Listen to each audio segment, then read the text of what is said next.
Is that the case in your view, Michael McNamara, chair of the Oireachtas Committee, the Oireachtas COVID Committee?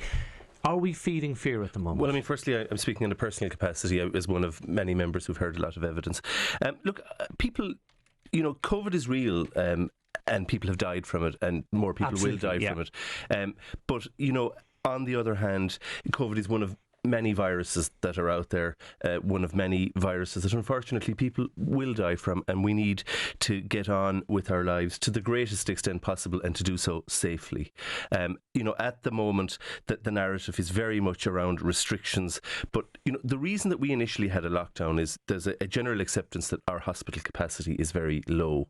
The reason that our going back to school was such an event and such an achievement was because we are bottom of the OECD league in terms of investment in our schools, but we can only improve our hospital capacity, invest in our healthcare system, invest in making our schools cleaner and safer if we have a functioning economy. And at the moment, we don't have a functioning economy. Have we got that? I mean, look, it's probably understandable at the beginning of it. We knew so little about it. Absolutely. But are we in danger of getting the balance wrong? Well, now? I mean, certainly the balance that we have struck appears to be a very different balance to other EU member states, and they have the benefit of the same quality of medical advice and medical research as we do, and we've shut down our aviation sector. We're a country with a huge aviation sector for a small country. We've shut down our hospitality sector. We told people that they couldn't travel abroad. We had imposed more restrictions than any other country over the summer, and yet at the end of all of that we have the same proportion of daily reported detected cases as, for example, Sweden, which had none of those restrictions.